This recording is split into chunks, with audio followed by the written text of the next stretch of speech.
notification tezikyajja bantu bangi tebategera nti Facebook tujjako oba kwetuli bazisaka committee magana ejinja no mazi salamu n'okuziraba ng'obudde buyiseeko so nga mubasobola okujja ne muziraba namwe tubwebaza kale buli muntu asharingira abantu 10 olw'ensonga nti information gyengenda okuleeta mugenda jjulira wala wonna njagala egenda otuukawo enkya oba either babisazizaamu oba nga byogedde enkya nga bwe ngenda obyogera olwaleero kale mbasaba musharinge video tetunnaba kubanga tukyalina kye tulindako wano ne baagala gikwata mbala baagala gikwatamu so yensonga lwaki njala tugende mangu tuyite mu bwangu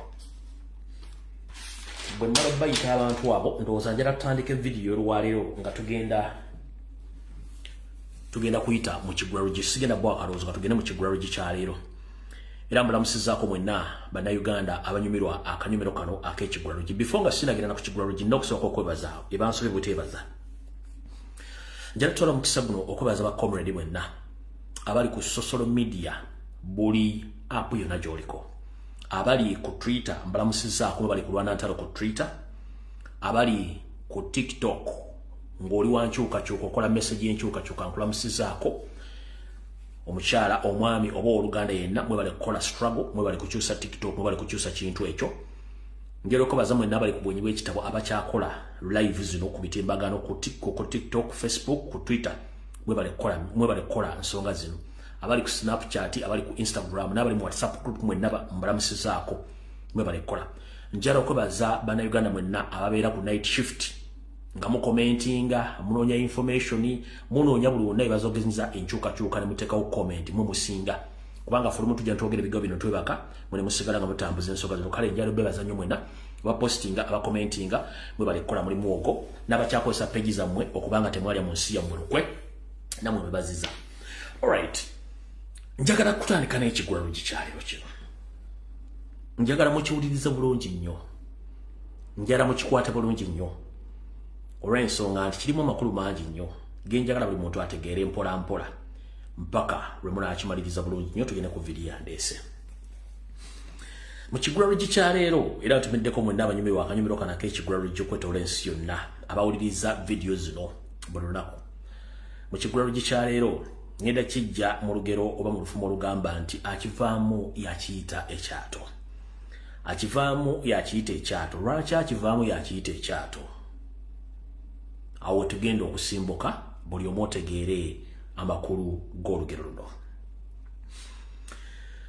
ffenna mu Uganda tuli obukadde 45 okweyongera waggulu naye buli muntu Katonda yamuwa obwongo n'amuwa omutwe n'amuwa okutegera kwe era buli muntu yagenda n'asomako n'abo abataasoma bakozesa amagezi amazaale naye ku bukadde 45 manyi nti ekitono ennyo obukadde 25 bwasoma naye bwasoma kizibu nnyo okusanga omuntu eyasoma ekintu nga kyakola kizibu nnyo mu Uganda okusanga omuntu nga yasoma ekintu nga kyakola kale katugambe ku bukadde 45 obukadde 2 bwasoma naye obukadde 2 obwo si buli yasoma kiyasoma nti kyali mu kukola nedda lwaki kiwasoma si kyokola wewava ekibuuzo ekyo kati wano wenjala tujja olugero lwaleero nti akivaamu yakiyita ekyato akivaamu lwaki akiyita ekyato ebiseera bisinga ndaba bakulembeze mu ofisi za gavumenti bannabyabufuzi n'abo abeeyita abagagga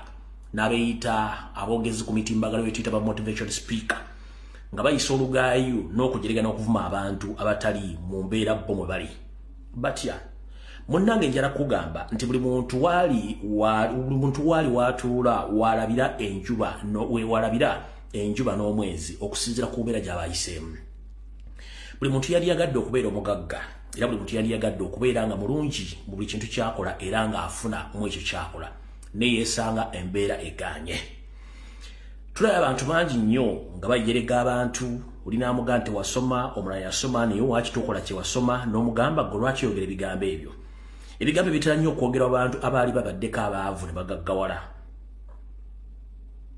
ebigambo bino byogerwa nnyo abantu abalowooza nti buli muntu yenna alina kuba nga bo lwaki omuntu bw'aba nga yaliko omwavu n'akikuba n'agaggawala mwana wattu bw'aba ayogera oyinza okuza nti ensimbi yazaalibwa nazo Omuntu yenna yasumatuka embeera ebi n'atuuka mu mbeera ennungi bw'atandika okunyumya emboozi oyinza okulowooza nti ye teyaliko mu mbeera eyo kale akivaamu yakiyita ekyato naye nga tonnavuma muntu yenna oba tonnamujolonga oba tonnamulengeza mu mbeera mwali njagala obeera ekyokulabirako ng'omuntu oyo gw'ovuma gw'ogerega oba gw'olengeza ku mulimu gw'akola mwajja ekyo ekibula emagala eddiba omuwa ekirala eky'okuzzaako singa oba oyagala omugye ku ekyo kyaliko. Njala bategeeza mu kigula lukyaleyo. Teri muntu yenna mu Uganda azaala mwana we nga ayagala kukola emirimu egya wansi gye tuyita emikyafu. Nedda. Buli muntu bw'aba azaala omwana ng'akimanyi nti omwana we gwenzadde ajja kusoma amale afune omulimu ogw'ebbeeyi ye andamirire oluvannyuma naye agenda okwezuula bambi nga biganye okukwatagana olw'embeera oba ekintu ekimu oba ekirala mu mbeera gye tuyitamu eby'ensimbi n'ebyenfuna n'embeera y'abantu nga ba bulijjo. Njala kubuuza gwe munnange gwe essaawa zino abeera ku social media n'oba tuli ku social media ng'oli mu kitundu w'oli gye tuyita society ng'olengeza abantu abakola emirimu gya wansi muganda wange abantu abo tebayagala kukola mirimu egyo wabula bw'obanga obalengeza omulundi omulala mulengeze ng'olina ky'ogenda omuwa ekisinga ku ekyo kyali mu kukola. Lwaki ngamba ensonga zino wammanga? Abannayuganda bangi baali byegadde okubeera mu mbeera ennungi n'emirimu gye bakola tebandijaagadde naye beesanga bali mu ekyo. Kale njala kugamba munna gwe nga tonnavuma tonnalengeza mwana muwala akola oba house manager oba kadaama soka weebuuze gwamulengeza avuma kadaama oyina omulimu gw'osobola omuwa ogumujja mu bwakadaama afuuka ekyo oyagala abeere. Bifo nga tonnavuma kadaama oyina omulimu gw'osobola omuwa ave mu bwakadaama ate leero abeere nga gwe bw'oyagala abeere. Kikibuuzo ky'olwomuga bw'obanga ovuma kadaama obanga omujerega ku mirimu gy'akola soka weebuuze nina kyensobola okumwongerako ave mulimu gw'abakadaama muteeke mulimu gw'yandyegadde abeere nga tonnamujerega tonnamujolonga tonnamulengeza. Ekyo nakyo kiteeke mu mutwe gwo. Gwe omuntu yenna avuma omuntu yenna ng'akola obwasikaali oba seculiko ku maka g'omuntu ku kampuni ku banka oba ku kibonna omuntu oyo gw'ovuma oba gw'olengeza ng'akola omulimu ogwo njala kubuuza oyina omulimu omulala gwonna gw'osobola omuwa ogumugyamu ogusukka ku ogwo gw'alimu nga tonnamujerega oba mulengeza.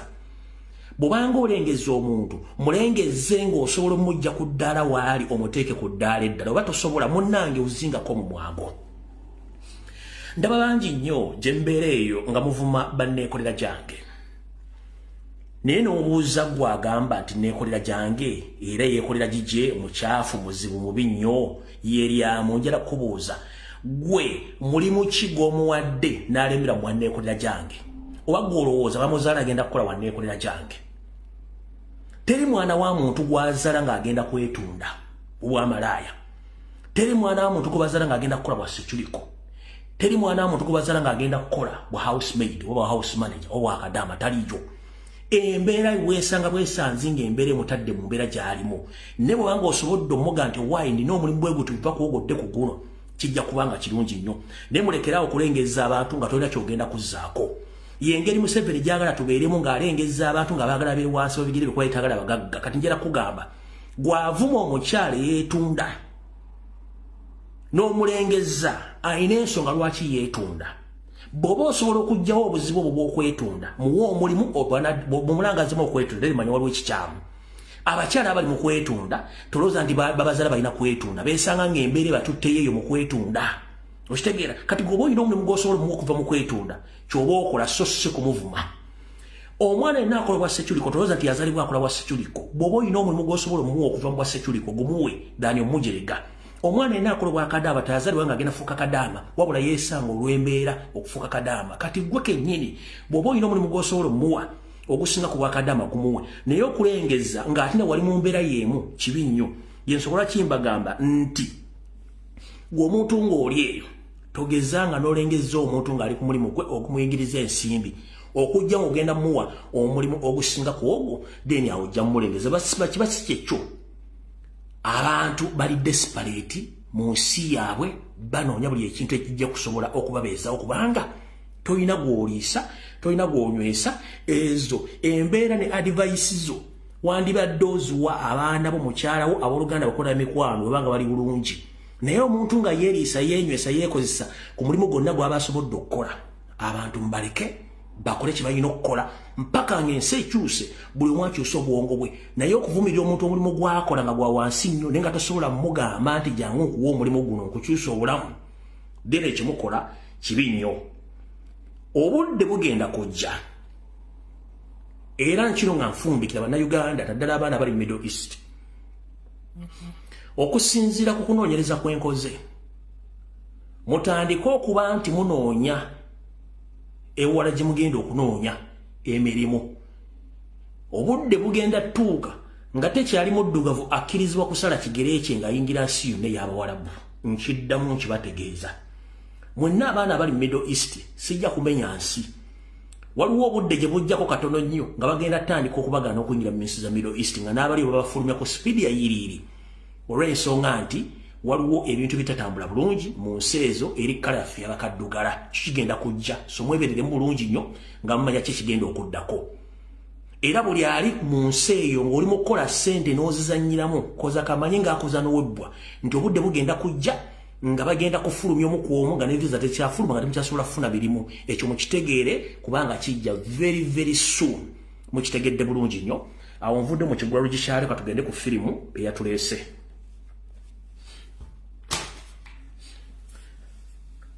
tutandikire wa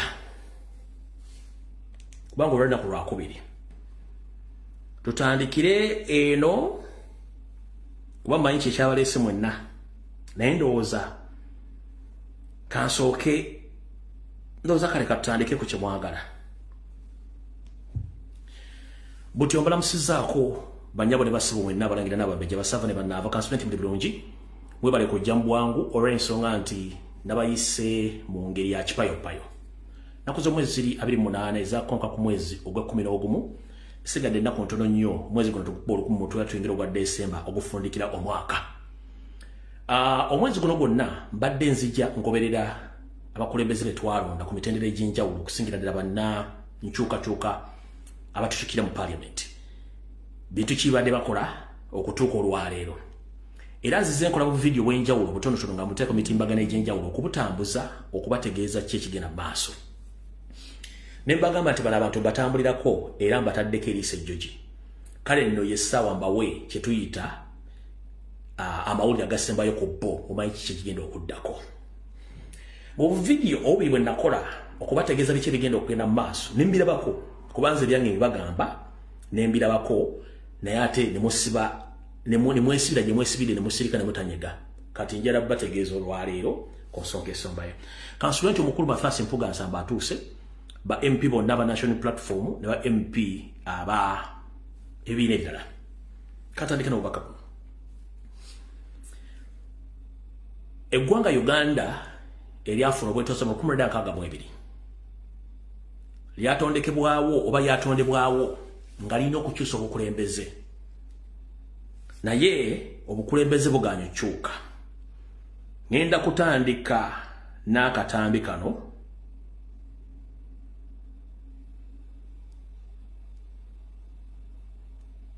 ndako bekamwe kali mu folder muno mumpe mu dakiika emu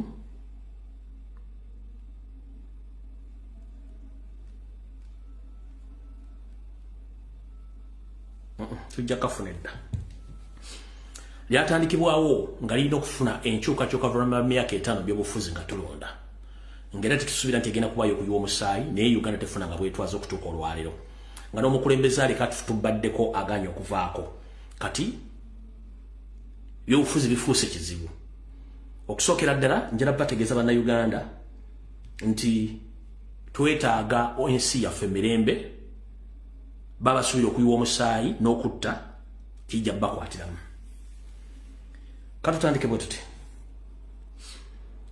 nzize nkola video nga mbategeeza nti Yoseriti Bahabulwa omulimu gwe gwasinga okukola mu nsi kwe kutta okutulugunya n'okuwamba eri abo abamuvuganya ng'akozesa nnyo abiyita ab'oludda oluvuganya okumuzannyira emizannyo gye gy'obufuzi mu kusookera ddala njala tegeeza bakomredi mwenna nti nze zino video zenkola nzikola ku lwange ng'omutukula ggwanga lyange ate tekikkakatako zitegeera nga bwe mba nzikoze oluwaddembo okuzitegeera obulala nenza abantu benjogera nabo nabena nabo mu DP benjogera ko nabo nabena mu DP manye ebintu byabwe so emba mbongedde ko tozimba mutima kubanga sogera ku buli muntu yenna ali mu kampalo bali mbyobufuzi njogera ko abantu bamanyi nti bano bo tebasobola kutegeera bali ga kitengejja twatandika okubanja bannaffe paka olwaleero ba MP bakiyingiramu ne bagala tugenda kudda mu Parliament mulabya akavuyo akabaddewo nga mama nalongo Sorogeti Anita Amongi Mpogola abatiisa nabuka n'amacho g'amateeka okubanga atiisa teekateekawo amateeka gage pressure badde nyingi nnyo n'okutuusa olwaleero ng'abantu baffe tebakola kiti balabika kubanga nzize mbagamba buli kimu ekigenda maaso nenjera bategeeza mukoze bu video bubiri last week eri neno nekola video bubiri nga ngenda zita programs z'abasajja bano ngabe zibadde ekituufu kiri olwaleero ene program egenda okubalamu egobe mu kibya ku bintu ebadde bigenda maaso mu ggwanga mu kusookera ddala njera bategeeza nti nga mbadde ngobera abakulembeze bano okusingira ddala omukulu Mathasi Mpuga Nsamba ku mirimu gye wadagikola kati kamba wa mawulire gasembayo mulyoke mugende mutegere bulungi nnyo ekigenda maaso mu video eyasembyo gye nakoze lwaddoba lunaku lwa Sanda akawungezi nga maze okukola embulimbu lange mmengo ne mbategeeza kigenda kugenda maaso nkomyomba wena amawulire abalala agasembayo bwe gali lwadde tulibusa omanyi nabagamba nti waliwo kye tuyita miscalculated moves ebibuuka tebiraganye mu luganda olutuufu ebibuuka tebiraganye wandiyagala okukola omuntu ekintu n'owunzika ng'oyambe muyambekkiriza ebiseera bisinga nti omubbi kizibu nnyo okubba ewantu n'atalekawo omukullo mbaddamu kizibu nnyo omubbi okubba n'ataleka mukullo lwakiri alekawo ebigere oba lwakiri alekawo omukullo n'alekawo olulimi oluyizi lugenda lunvaamu naye engeri gye tutedda mu kibuga kale tujja kitegeererawo mubbi yenna alekawo omukullo omuntu yenna nabaana abantu badde bakola ebintu bino nga baleka omukullo nga teri asobola kugulaba naye kati ku mukullo guno wenjagala mbategereze guguno wano wammanga Mama Sadolini n'abatulege omukyala n'alongo Sorogeti Anita Amongi bwe tumala okuteekawo enteekateeka y'okubanja abantu baleetawo emboozi z'omukyala Kinyamatama ne batwala omukulu honorable zaake mu Parliament simanya siwuse empisa biki ezo nabazita diversion those are political diversions ne tubateeka ku nninga bwe tubatadde ku nninga yo government endawo okutandika okuteekawo diversion ku social media eza buli kika muzire bulungi nnyo ezo ne muzikuba ne muzizza wali bwe maze ozizza wali ne basigala mu bbanga ng'abantu balemeddeko baagala bantu baabwe ng'ekituufu tebalina bantu bagenda bajja kijja kuba kizibu nnyo okulaga nti kibalama wuuno ddamulya wuuno n'abantu abalala kanjira bagamba nti olunaku lw'enkya gavumenti yayo Seriti Bahabulwa eremeza mu buyinza lweteeseteese okujja n'ekiwandiiko ekifumbirire nga kigenda kusomwa either Prime Minister Nabbanja ne Minisita w'ebyokwerinda oba n'amumyuka okujja okwogera emboozi zitakwatagana ku bantu abawambibwa. Kino lwaki bakikola baagala kuleeta emboozi enfumbirire basobozese abaka ba Parliament ab'oludda oluvuganya okujja okuddamu okutula mu Parliament ye Museveni akole byagala okuyisaawo kubanga ali ku pressure. Naye biki ebigendedde mu kintu kino? Ku pressure nga nzija nyonoona programu zaabwe.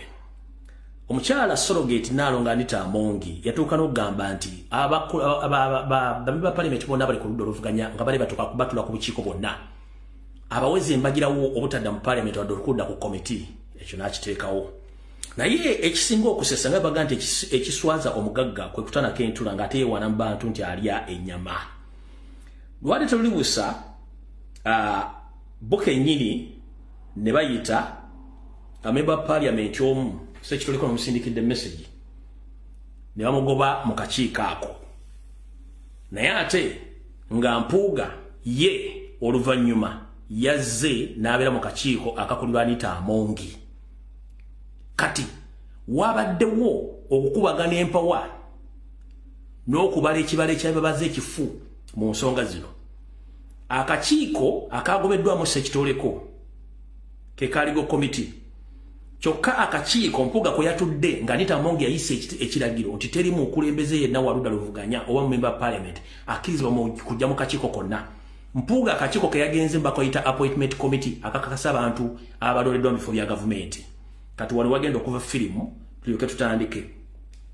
Era bino byabaddeewo ngenda basomera ebiwandiiko ebyafulumye mbalage ne information gyenfunye olwali mujja kutya. Video yeno kanji bazanyire mujulize bulungi. Ne goloza lwaki bano Ssekitoleko bamweleza message ajja mu kakiiko. Ngate abafunye command ezigoba Ssekitoleko yabadde Anita Amongi yabadde command nti buli muntu ajja mu committee mu mugobe nga Walulda Luvuganya.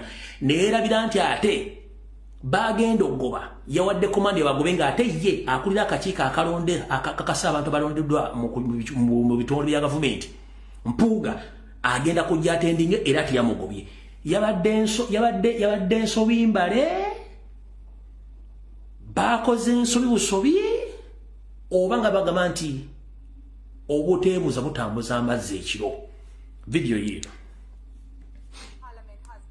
To a surprise after the Bamunanika letter was chased out of the Legal Affairs Committee seating in implementation of the Speaker Anita Amongi directive to deter all opposition MPs from parliamentary business.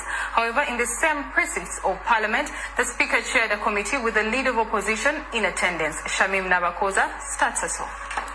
The Speaker, the Right Honourable Speaker of Parliament. During the proceedings of the Parliamentary Committee on Legal Affairs, the acting chairperson, also legislator for West Budama, Fox Odoi, ordered Bamunanika County legislator Robert Ssekitoleko out of the sitting that was handling the Judicature Bill. And directing him to vacate, Fox Odoi said he was implementing a directive given by the Speaker of Parliament, Anita Amongi, who said the boycotting legislators should be excluded from all parliamentary business. I am constrained to request him to take leave of the meeting until such time that the official reports to the plenary. The guidance of the Speaker is binding on Parliament and its committees, and unfortunately I will not contravene the guidance of the Speaker. So, Honourable Member, kindly take leave. Ssekitoleko made his way out of Parliament. He wonders how a committee that sent him communication to come for the sitting again chose to send him out. I have an official communication on my phone. Even in the morning, I got a reminder because the opposition is still clear that committee we must attend. While it did not go well for Ssekitoleko, his senior, the Leader of Opposition, Matthias Mpuuga, inside Parliament, attended the Appointments Verification Committee chaired by the Speaker of Parliament. This has drawn mixed reactions on whether the directive is being applied selectively or is a shot quite big to be chased out. Not just him, in the Rules Committee, the woman MP from PG, Teddy Nambozi, attended the sitting. Several MPs expressed dismay that the impasse is rather degrading the legislature and fear that government might not have any institution to hold it accountable. But chasing members of Parliament, it is beating below the belt. It is very unfortunate. As some chairpersons of the parliamentary committees start to implement the directive of the Speaker chasing out several members of Parliament from the committee sittings, some have still maintained that they do not know about this directive. But just how much would this directive cost Parliament? Is it one that will be rescinded soon or not? We may need to have further guidance and further interpretation of the directives of the Speaker, because our position was boycotting plenary but not committee work. The directive has seen business in the Committee of Rules, chaired by Vice Chairperson Father Charles Net, stall after MP Francis Zake, lawyer, told the committee that his client was not ready to defy the directive of the Speaker for fear that another charge could be preferred against him. What I know, the Speaker has not suspended. Yete tugenda kulwayo. Akulira akakiiko akaligo committee. Fox Odoi yagambye nti akolera ku biragiro bya Speaker Anita Amongi okugoba yenna Walulda Luvuganya yagana okudda mu Parliament. Ne bakulaze nga Matthias Mpuuga Nsamba alina Anita Amongi mu kakiiko akakakasa ababa balondeddwa mu bifo bya gavumenti.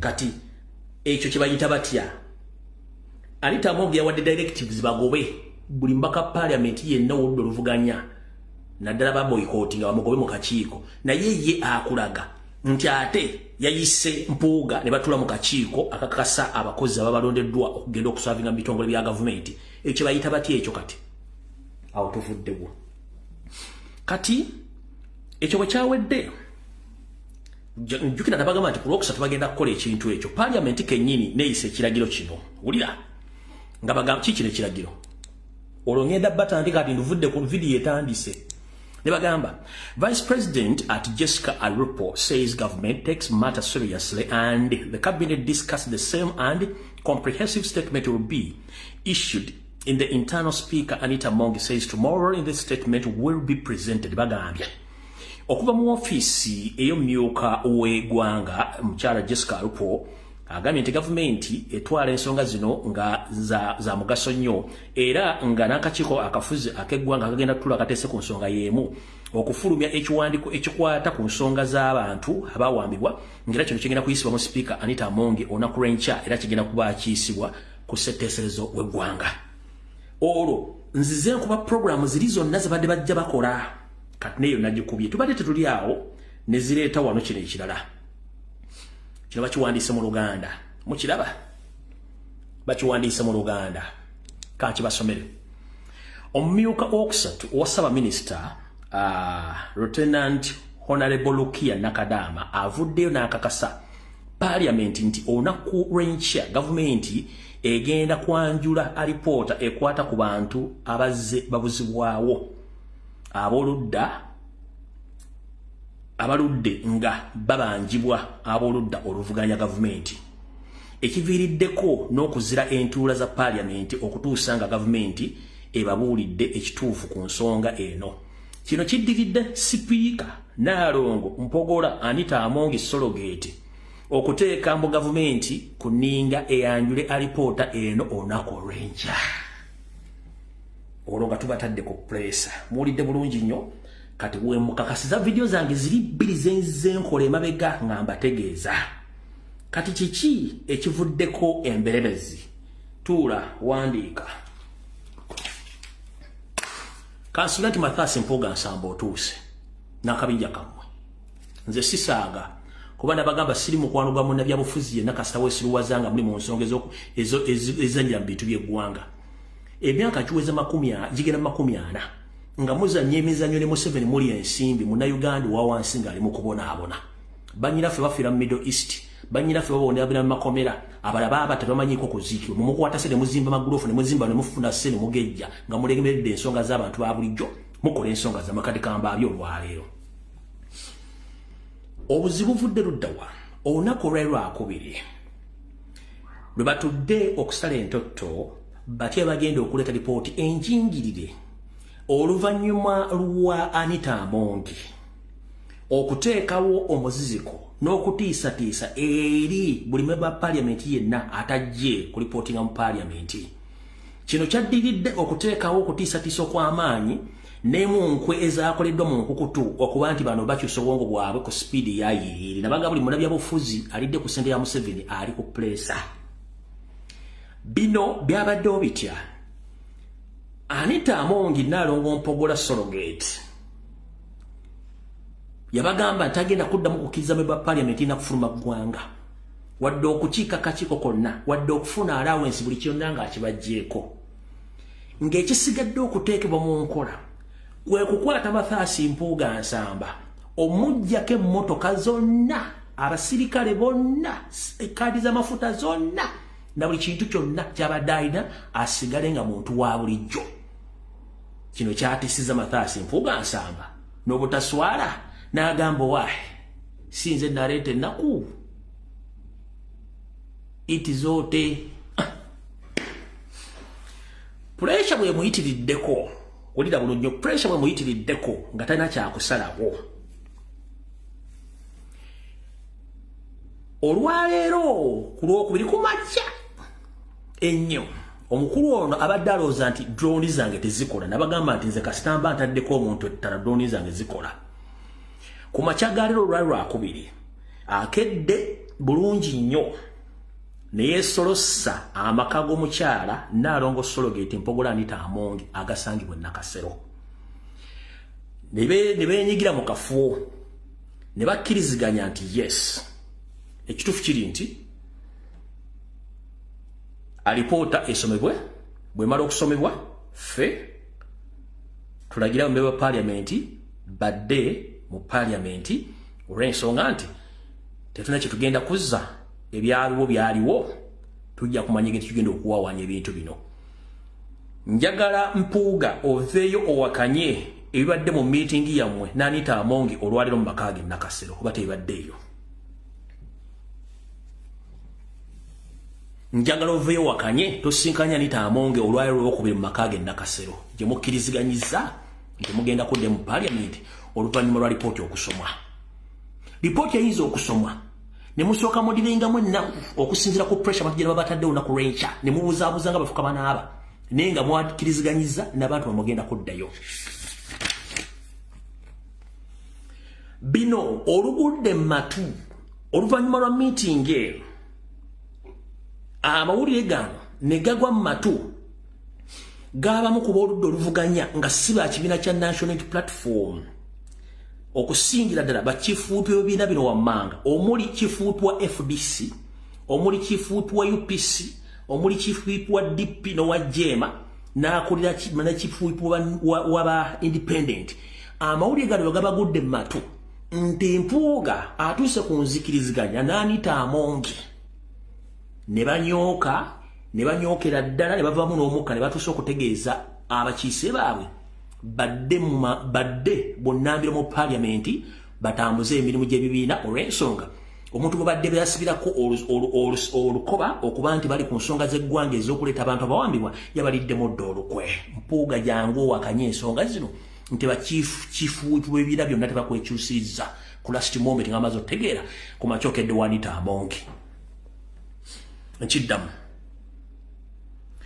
oluvannyuma lw'aba chief whip bategedde nti Mpuuga afunye meeting n'omukyala speaker Anita Amongi makage Nakasero era bo bategereddewo nti boycott eweddewo era bo bategereza abantu baabwe badde mu Parliament kubanga Mpuuga yabaliddemu olukwe ng'ate baakola ekintu kino nga bateesezza bonna bafulume Parliament ku lw'eggwanga okutaasa abaana kubanga order zino zonna zibadde baziwa nga basinziira ku resistance yateekebwawo Mpuuga ng'abakulira naye kasita bakitegedde nti yabaliddemu olukwe nabo ne bategeeza abantu baabwe baddeyo mu Parliament. Kati bakulu njala sooka bategeeza ebbanga lyonna tubadde tunoonya kye tuyita spark esobola okujjako Museveni nga ne international community egimanyi yene badde essaawa entuufu bwe badde obudde obutuufu nga International Human Rights Commission emanyi UN emanyi ensi ezituliraanye zimanyi buli muntu yenna amanyi nti bannayuganda bawambibwa battibwa nga ne gavumenti erina kyakuddamu. Kiki ekiviiriddeko mmwe basajja mmwe okulya mu bannayuganda olukwe mutuuke mutandike okwekwenyakwenya ne gavumenti musalewo okulya mu bantu bannayuganda olukwe ng'ate mukimanyi bulungi nnyo nti eno ebadde sipaaka ebadde egenda okujja Museveni nga bwe tuba tukyagala. Kiki mazima mutunda eggwanga lyammwe. Njagala comrade yenna agenda okwogera video eno ng'ogiddamu okunomba ati wa on risk. Ndi ku bantu bemmaliza emyaka 25 nga tuli byabufuzi mbamanyi. Kyenjogerako nkimanyi ne information gyenfulumya ngimanyi. Mumpulidde bulungi nnyo. Comrade yenna ekyajja kujja nga yayoya busimanya okola program okwagala okulumba Lumbuye ku nsonga zenjogerako. Nomba ati wa on risk wanja kuddamu. If needed binja kuddamu. Kuteeke mu kirasi woyina okutegeera kubanga nze sikolera mu nabyabufuzi nkolera ggwanga lyange. Ndowooza mutegedde bulungi nnyo olwali kusaawa ku makya Mpuuga yeesolosa amaka ga Sadolini Nnaalongo Sologate Mpogola ne bakkiriziganya nti ba MP bagenda kuddayo.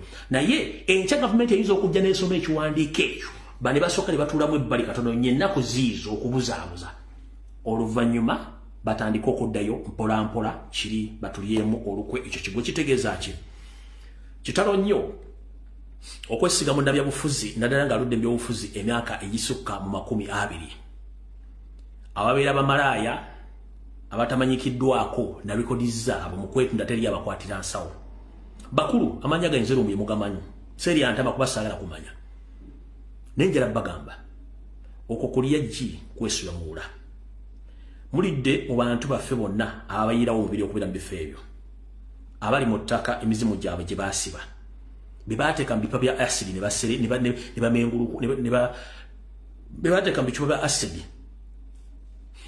ne bamirunguka abali mu makomera abali mu kutulugunyizibwa n'abo abatamanyikiddwako mayitire mmwe temumanyi pressure eri ku Museveni ku baana abo era nga tebagenda kuleeta kibalamu mu Parliament tebagenda kuleeta ddamulya mu Parliament tebagenda mukutera kuba taliiwo is not to be seen nebo mukiriziganyiza kubanga mwagala kuma bifo byammwe omukulembeze agumulira Robert Kyagulanyi Ssentamu ebigo bino mbyogera nga ntegera bulungi nnyo n'abakulembeze ate sibiddamu nze mbi owuninga byankuba mbikoza ku mutimbagano gwange ate mbyogera ngaazo okusinzira kunoonyereza kwange olwenda kuza omwezi 28 omwezi ogwe-11 bwalayi bwe tuba twagala kununula ggwanga tulina okutandika okugjawo ze tuyite mundu enkadde mu kuzannya ebyobufuzi abaana abato bangi abalina embavu esobola okukyusa eggwanga emmundu zino enkadde tuzijje mu ddiiro tetujyazeetaaga kuba tetukyagala kuleekana nabo era bwe tuba baakuggyako Museveni buli muntu yenna yaliko mu DP tasaanidde kuba mu ofiisi yonna ng'agituddemu ebyobufuzi mmandwa n'omwana ayogera bimutuula nga yakatandika okwogera mutuulako so si ndizituula ku bazeeyi ebyobufuzi mmandwa bituula ku buli mwana yenna aba asobola okufulumya ekigambo kasitaba ng'asobola okwogera ekigambo n'akifulumya zimutuulako kati byebyobufuzi Mr. President bakulimba nti bano abasajja balina gye bagenda okutwala ekigendera kyabwe kukakkanya nga bwe kya admission we yali n'okutta kaaliyayo bakufuule political failure in your own strength or in your own field gye wagamba okulunda bannayuganda for them they are very happy to see you where you are right now kubanga bagamba nakavuka kalina amala tujja kakola nga bwe twakola abala tubasuule wansi kikategezaako okugamba bino bigambo bikugamba kubanga tojja bbule wantu wonna obigenda bisangano ku LBS kubanga boy bakola bwe baagala kati mukama wawe nkusaba Desemba atuusa asigaddeko ennaku ntono nnyo kuno kwe kusaba kwange kyusa obukiiko bwonna obuli mu Parliament okuba ettale teekako abantu abapya paka nga tuggyeko Museveni naye kino nkiddamu bino bigambo byange mbiddamu sibirima bw'oleka mpuuga ku bwaluupu nawe kaaliya yaweeko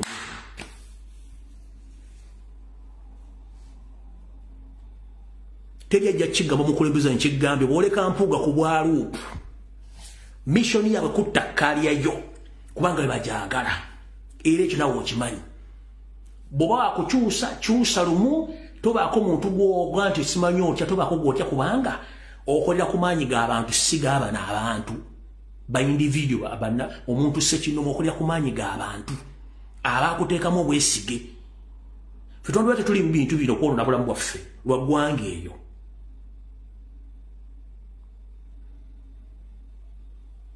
nga naye bulamu bwe buli mu maziga lwa ggwanga lwa bannayuganda n'eriyo ba political prostitutes bongo omulimu gwabwe gwe gwakuzanya byabufuzi bya kisiru byabasajja abo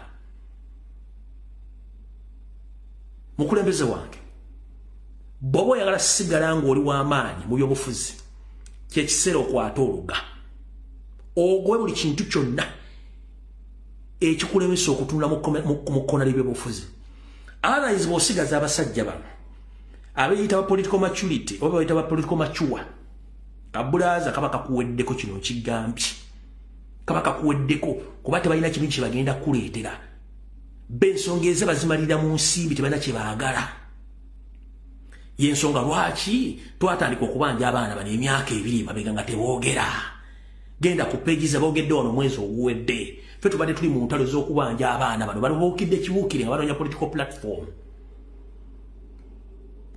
era kyobula ku finally bakitunze bakiwaddeyo kubanga they can't resist bo bazanya buzanya bufuzi kufuna sente tebasobola ku resistinga ngate bakimanyi bulungi nnyo batali mu parliament teba kintu kikolebwa bwe banga bajja kukozi y'abantu bandi basigale bwa parliament nkiddamu singa bali bazze ku kozi ya kukyusa gwanga bandi bagambire tugenda kudda mu parliament bagiveemu tulabe speaker bawandikira ku commission before byonna biri vacant badde mbalonde bwe kiba kisoboka if it is impossible nga balina sente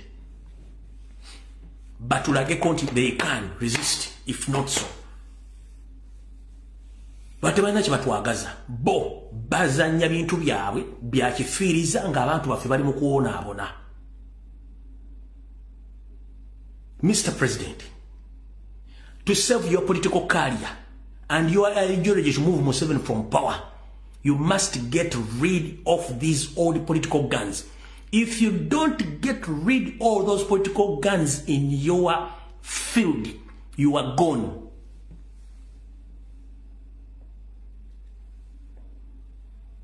Bino myezo byogera. Mukama wange singa tewejjako eze mundu enkadde. Ezibadde mu DP, ezibadde mu storm walk to work, eziri mu DP block, kati zajja mu BPPwa, zijja mu NUP, ngera bakola ebintu bimbe bakola luli, tetuyina we tugenda kulaga kino kiddamu. Kaliyo bagenda jitta. Buli kimba kyonoone, ne bannayuganda badde n'essuubi baggwemu kubanga bano gwe muzannyo gwabwe. Bw'otejjako mundu nkadde,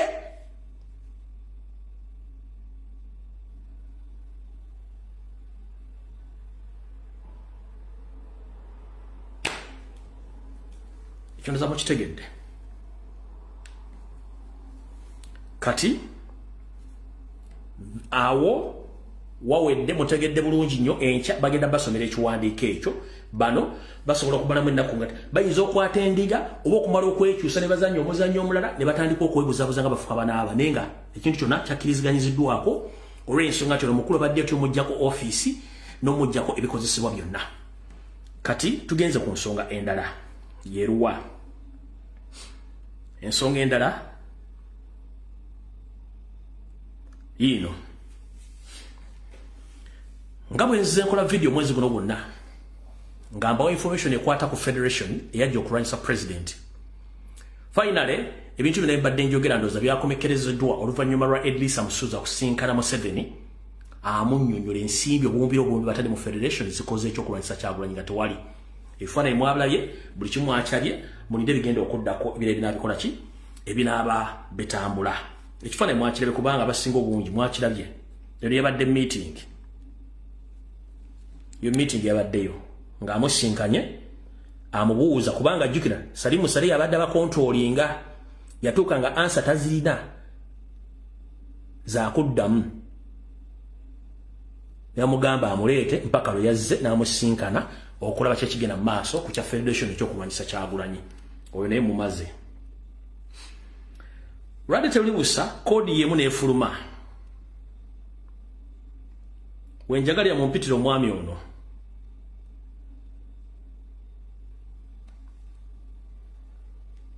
gira mu mpitiro ono abe mukiibi mmale omusomesaamu katono.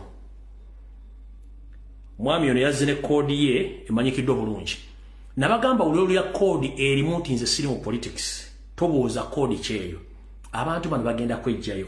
Naye nga ngendo balaga video ya abe mukiibi abasinga obuyisige sulu lunaku olusoso mwogera ku mwogeddeko enfunda nnyingi nnyo. Ne tukalabaga nti banonyeze kubwa abe mukiibi w'obutandikira bwe bukomawa.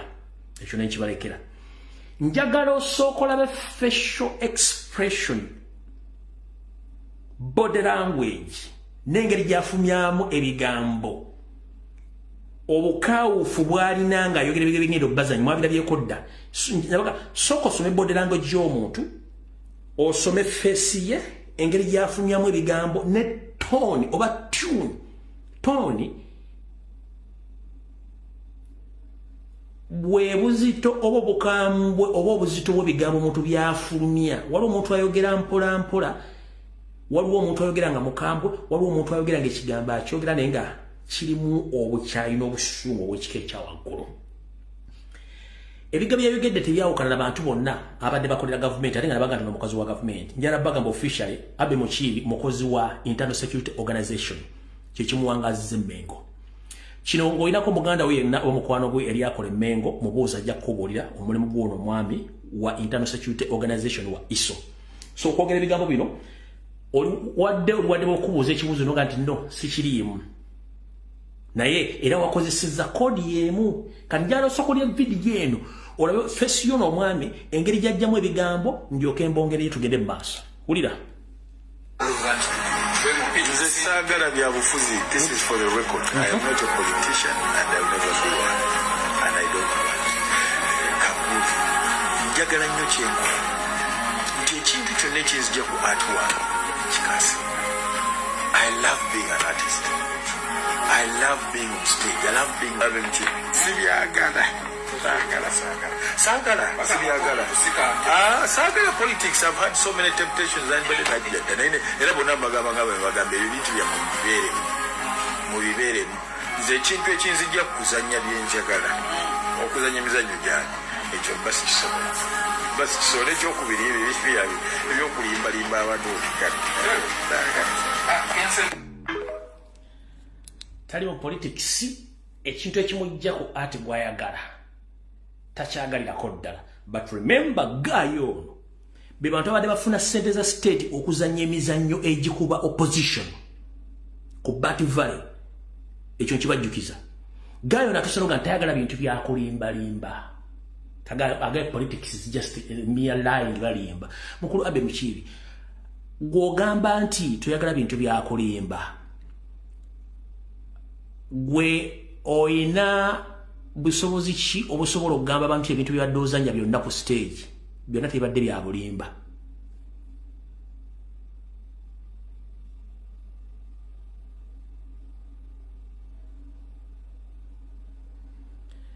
nabagamba si buli alina erinnya egganda ati muganda bw'owulira omusajja ng'ayogeza obukyayi ku musajja munne muganda munne tandika omubuusabuusa omunoonyerezeeko ono ddala muganda si mu politics emizannyo gy'ozanya gyonna script zonna 70% gibesinga ku politics noga tuli mu politics who is fooling who you are an administrator abeera leader is appointed kitegeeza abantu mwe muli mu office naye nga temumanyi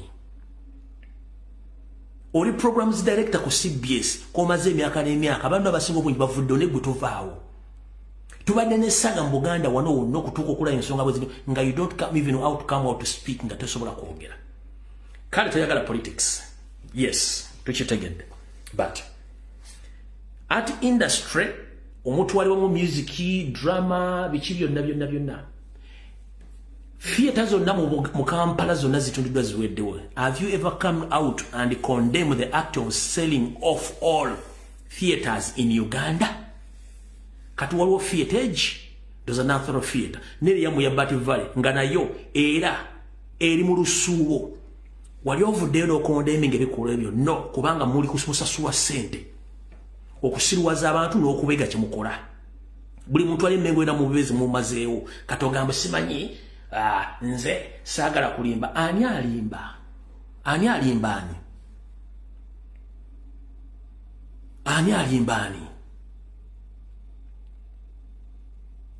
nokola statement ng'oli administrator nga n'oba okulembera abantu bataano mu company obeera mukulembeze obeera administrator noga muto toyagala politics oyagala nnyo ati nga ati mumusaanyizaawo nga ne ati gwokola 70% biribadde ozanyo byonna bibesinga ne politics nga toyagala politics just mwina bukyayi ku muganda mwonna mmwe Kyagulanyi kubanga gwomu ku bantu abadde ba block nga Kyagulanyi okulinya ku CBS kankole point erebere clear basema nabanya bakwetola ensi yona omwami ono y'omu ku programs director tosobola kukola kintu kyonna ku CBS ngono takikkiriza ng'oggyeko bano bagundi ng'oggyeko ba medicine kuba nayo ajja obuyinza bujja kwono okukola programs zonna ono tosobola kukola kintu kyonna ku CBS ng'ono takkiriza kati sebo obuchayi butumanyi obuva kubanga wafuna directive okuba mbaka baabo Kyagulanyi talinjanga ku CBS njana public ekimanyi nti obuchayi bwina ku muga in fact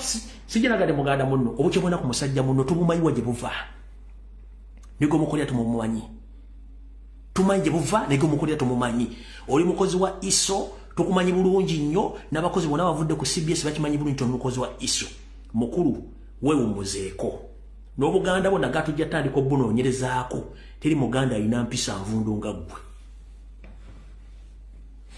kanka badde mbakategeere nze saagala byabufuzi. This is for the record. I am not a politician and I will never be one and I don't want. Kabuufu njagala nnyo kyenkola nti ekintu kyonna ekinzija ku art wange kikasi. I love being an artist. I love being on stage. I love being Sibyagala. Sagala. Sagala politics. I've had so many temptations. Era bonna bagamba nga bwe bagamba ebintu bya mubibere. Nze ekintu ekinzija kuzanya byenjagala. Okuzanya emizannyo gyange. Ekyo basikisobola. Basikisobola ekyokubiri ebyokulimbalimba abantu.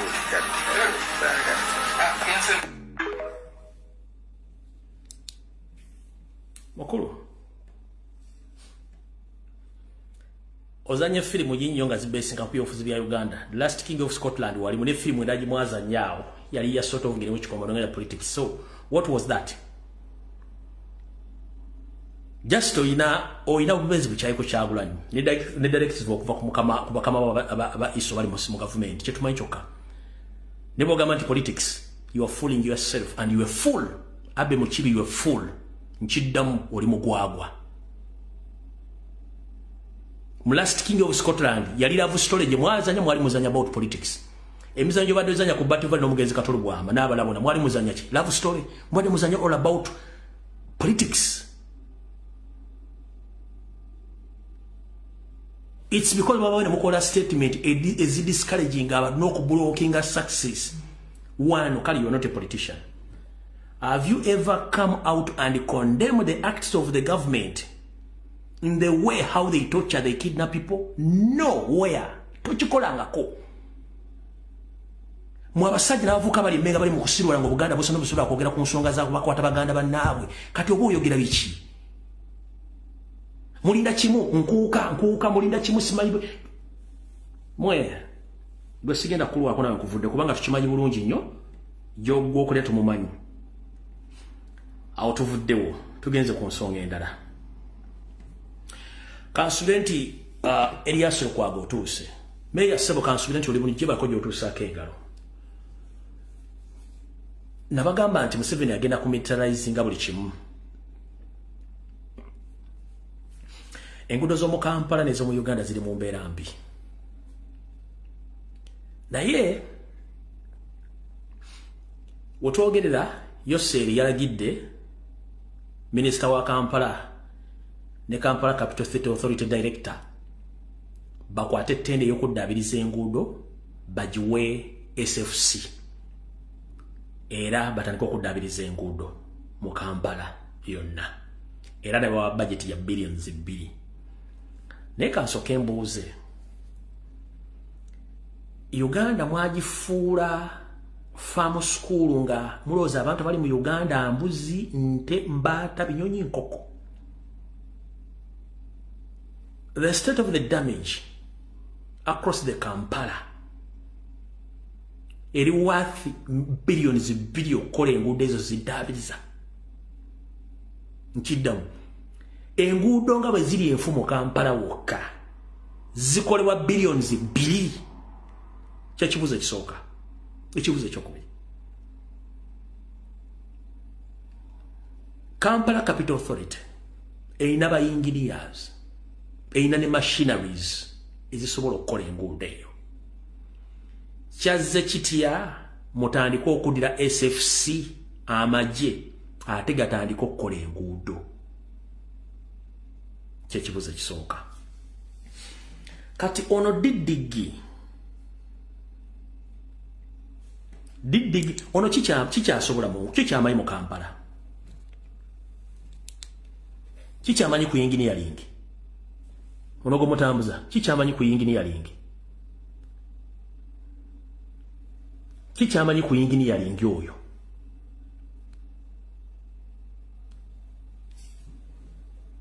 kati awo Uganda weetuse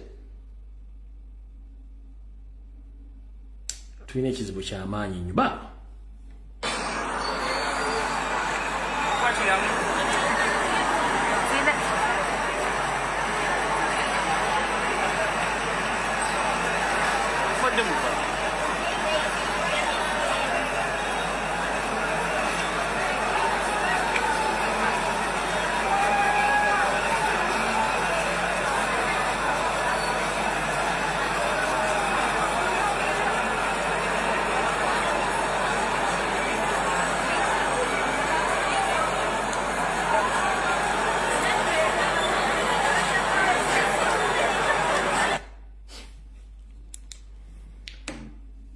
simanyi ggwanga eryo alwemme bigabe kuggwako n'otunuulira ensi. One,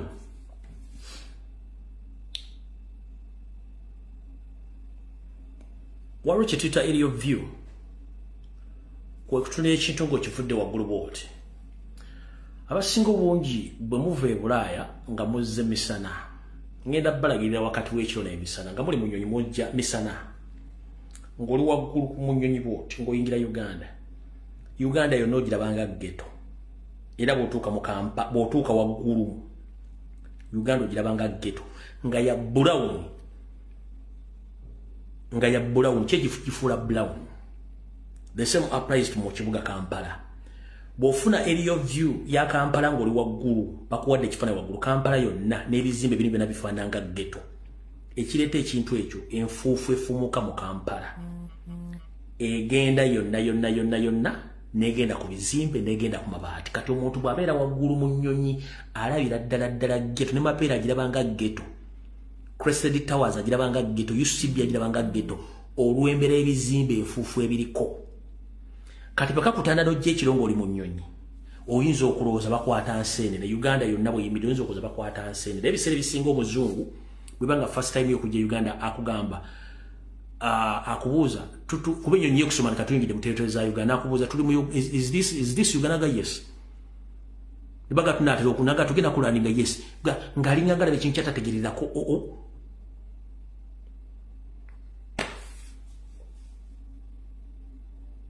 bw'otuuka ekiro oyinza okubuuza nti Uganda bakwata nseenene buli lunaku bubbalubboola nga naye Mukama atusaasire. Nalabyeko abantu abamu bagenzeeko ewaabwe omuli ono mukulu Frank Gashumba yayogedde ebigambo bingi nnyo naye n'omubuuza bwazzeeko ewammwe n'olaba enkulaakulana ne mu kibuga kyewammwe kifaananyi kyewafunye era kifaananyi kye kyakugidde mu bwongo yazze mu kwogera bigambo bitakwatagana. Ekituufu amazima bagamanyi ne tebaagala kwogera. Ssente z'omwomusolo eziva Uganda zizikola e Rwanda ne bazikolamu enguudo eziri ku world standard. Ffe waffe ne tusigala nga bakwata Didigi ajja akola enguudo z'omu Kampala ekitasoboka.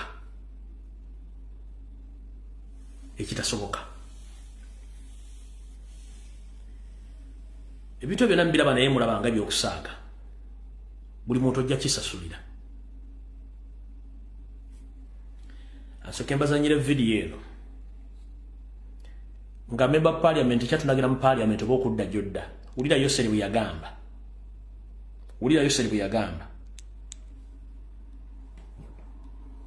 Government is not as glorious as it sounds. Because not everybody that takes government, in fact, I really feel a bit embarrassed when they say that you captured power. I feel a bit embarrassed unless it is explained in more detail. Why did I capture power? Because otherwise I may sound like Amin, because Amin also captured power. So I get worried, but do these people know the background of how I came to capture power? Because if I capture power, for instance now, the people of Uganda have written a constitution. Suppose tomorrow I go against the constitution and I capture power. Should I be awarded? I should not. I should be hanged instead. So some of the people who capture power should be hanged. So we must be very careful to distinguish ourselves that those who get the award are the ones who captured power in order to liberate it from those who had captured it illegally. Ebigambo nga mbuulira yagamba nti abamugamba nti yakwata obuyinza aba yefaananyirizaako ng'Amini bwe yawamba obuyinza. N'agamba era bwe kituukangawo okuba nti bamugamba nti yawamba obuyinza asaana kukwatibwa kuteekebwa kalabba. Ebigambo bino abyerabira nti yabyogera. Kati gwali Munnayuganda ng'okimanyi Museveni yarakyusa na system yakulonderako. Kikyolooza kyagenda okuzzaako. Ekikulu kiri nti twagala abantu baffe era nga tonnayogera kigambo kyonna wuliriza akatambi kano kubanga bana basajja temwamanya mission yaabwe. Ka video lo kano mukawulya buli lunaku naye kankabaddire mu lwalwali mulyoka mutegeere bulungi nnyo.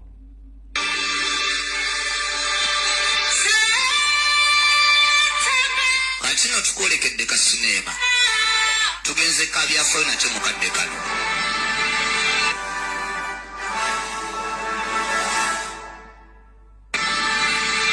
Wano batugambye mwaka gwa 1986 gavumenti yabamusibira mu ggwa baatuuza Abamiruka nga bateesa butebe bagenda okwavuwazaamu Uganda eno okutwala ebyobugagga byayo kozi n'ogitematima mu bitundu.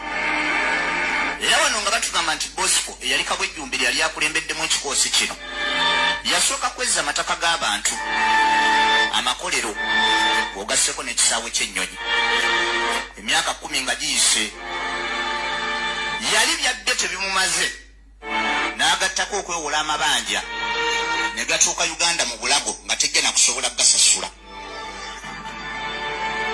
Wabula olw'omululu nga gujja gukula batugambye nti yasindika basajja be buli kanyomero konna akasobola okuggibwamu ssente n'eruba lwa 5 nga balwetaaga mulujje ku batunzi b'ennyaanya aba bodaboda abasindika ekigaali n'aba takisi bamunyeemunye kubanga twetaaga ssente. Kyekigenda mu maaso mu ggwanga kyekyo. Kale ekikulu kiri nti Museveni bw'omwogera emyaka 50 ng'ogimuwadde mu bulamu bwe nga kale alinga enfudu z'emmengo takyana kyasobola kukyusa ku ggwanga kubanga buli kimu kiganye. Bwe twogerera essaawa zino ku bintu ebigenda mu maaso mu Congo baganda ffe gye batiddwa basukka 2+ ntegeezeddwako ne projekiti yali eteekeddwayo ekola enguudo tractors n'ebintu byonna ebisinga obungi byayokeddwa. Kitegeeza nti neyo pote yafudde tena kyasobola kukola. Naye buli muntu yenna akyaliisa ebijanjalo empiso nkusaasidde kubanga bwe tulaga wakambwe. Munnabyabufuzi yenna azannyira mu musaayi gw'omuntu nga gw'osubidde ku ogenda okufunamu ssente weeterezenga obudde bukyali. Bulijjo munoonya sipaaka mugifunye. Mulina n'obujulizi obwogerwe mu butambi. Mulina n'amanya na buli kimu. Kiki mwagala? Era Museveni mwagaza ki? Muli mukulya ejjo okwesubya omuwula. Njala kubuuza Mathias Mpuga Nsamba. Leka okulembera nabo. Katugambe Katonda enkyakedde n'agamba nti gavumenti ekyuse. Oba waliwo abantu abazzi ne bawamba gavumenti. Nekiteekebwa nti baagala kukola gavumenti ya kiseera. Mwe bantu abandi badde bagera mu gavumenti okutereeza eggwanga. Ne bwe mbanga mulimu ebituli bwe biti ani agenda okukuba minisita oba prime minister oba ani agenda okubukuwa. Muleetera n'abantu abandiyagadde okutuyamba kukukyusa eggwanga nti abantu bano bonna abali e Uganda bafu. Muleeta n'abazungu abandi balaga bakubuuza mu kabineti kye mugenda okuzzaawo nga mwenna mulimu ebituli muli bwe muti.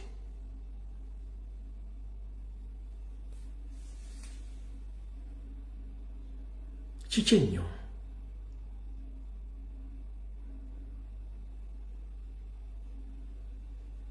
Ensi zikulaakulana tusigala mabega.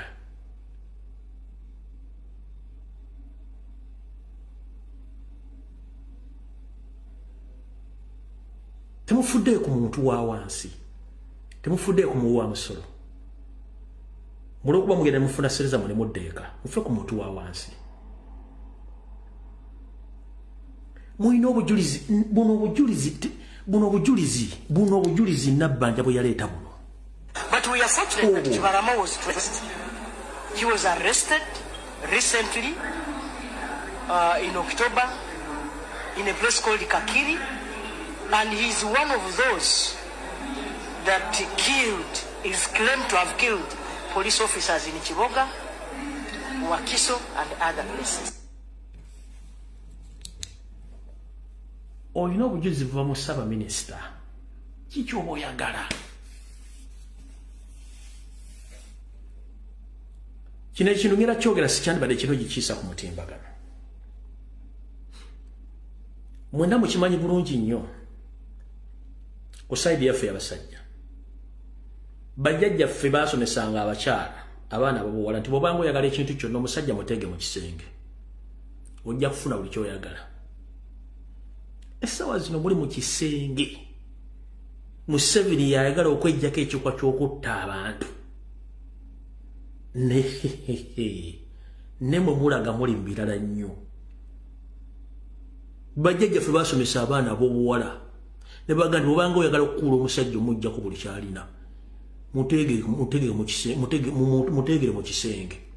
Ku ssaawa eri ey'akatabanguko ajja kukuwa buli ky'oyagala. Yessaawa eno mulina obujulizi mulina buli kimu. Ne muli mu kwekyusiriza eggwanga. Abasajja bali ku kisenge. Okuva mu myaka gy'enkaaga Museveni atta abantu obujulizi bwonna abukwese.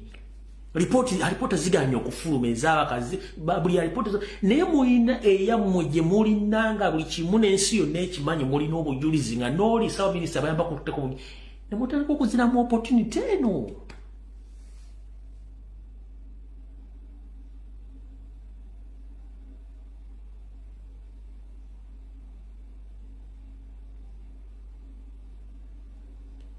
Museveni ajja akweka lipoota abantu bonna baze basse kuva ku Beni Kiwanuka, Bishop Lumu, bano bonna abantu bazaase bonna lipoota ziganye ofuluma. Bakasirye eggwanga, Bakirumira, Bakanyalo na Kayima bali bonna abasse. Lipoota ziganye. Ne muyina obujulizi obulumika nga ne buli kimu we kimwetaaga lipoota. Muganye okozesa omukisa guno kite nnyo bannabyabufuzi.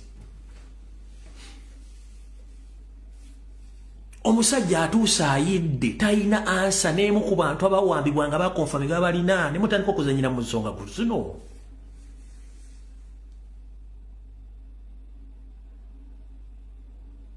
Mu boycott ne bwe tugenda kudda mu Parliament for good.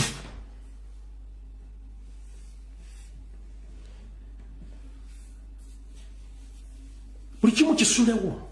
Mugati tugenda kudda mu Parliament for good. Oba mutugoba mu Parliament tugobeemu. Mugenda ku record nti mwagaana okudda mu Parliament kubanga Parliament ya Uganda terina mugaso. Nagikulembera yennyini tamanyi mateeka ganti yasoma mateeka. Rules of procedures tazimanyi. Into the only way to chase an MP from that Parliament. That is absenteeism without reason. Nemu ine ensonga. Atagamba nti abakuba batamanyi rules of procedures. Nemu ye speaker. Nosanga MP Mulamba alwana nnyo ate opposition badde mu Parliament nombuuza opposition bwebeeramu ebagasa ki ennyo tasobola kikonyonyola ate abakonde nawudde n'embuzi eri ku lady egamba they are going to open a case against the opposition MPs but they are supposed to go back in the Parliament. Kati gwe individual olinga mbuzi oli amalagala tulina chairman we sifa wa lero siwan mbogenda kwera wa MP muteeka ki mugendo bwabira wadde mu Parliament. Ogenda bwabira mu teeka ki. Toyina teeka kubanga tomanyi. Banange ne opportunity temuyina opportunity ndala. Muleke tuswaza.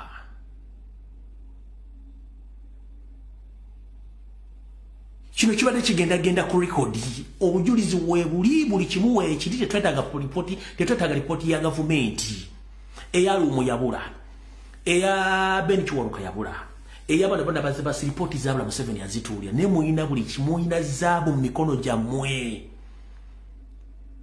musigale ebweru baguleko emisango mugitole mu East African Court mugitole mu ICC aba producing bulijjo munonya conclusive evidence ya ICC je mulina okupresentinga ku bantu ababula mugina mu ngalo kati mugizanyiramu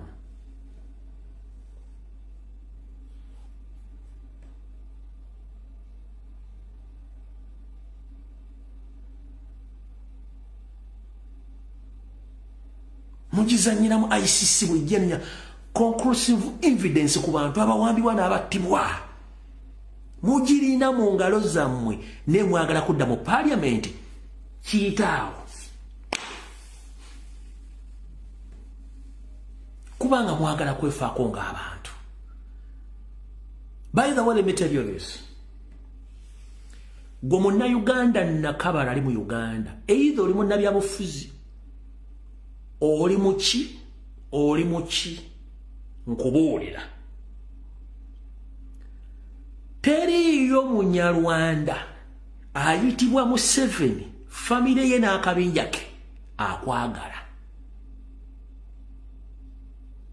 akwagala kukozesa kuteekawo empaya yaabwe amala kujjewo balungi mu kwogereza n'okuteeka sukaali ku kanyeebwa ke baagala okukuwa era nobody can beat them in sweet talking their opponents to bring them on their side.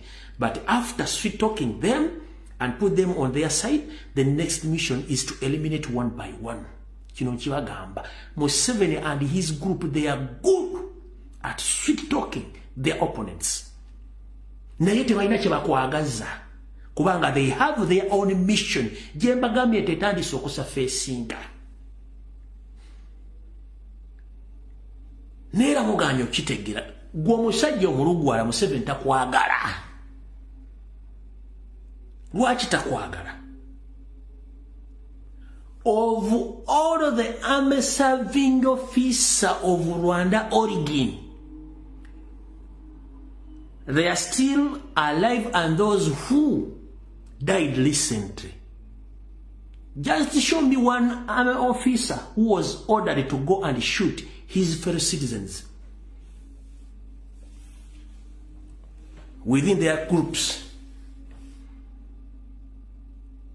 The only thing Museveni did was to get Peter, it was to get a rebel, and he ordered him to go and shoot and kill the entire kingdom of Renzuru. That means he created the hatred between the northerners and the people from Kasese. You mean Ero is the only general in that UPDF, in the UPDF serving officer? There are so many Banyarwanda, but their mission is use this one to play our games so that for us we stay safe and we are clean.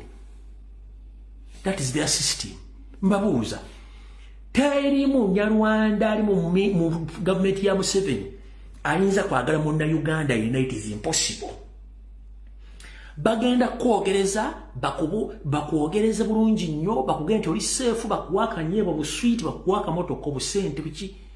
The end of the day bagenda kutta ngoma z'okudda ku side yawe omuzanyo baguzanya bwe bati. Nkubuuziza gwe muganda nga ava mu Northern Uganda golooza lwaki Museveni yakozesa erweru agenda atemula abantu b'okubaka Rwenzururu kubanga yagala creating a hatred between the northerners and the people from the Rwenzururu kingdom already weri lwaki teyakozesa his fellow Banyarwanda in the government.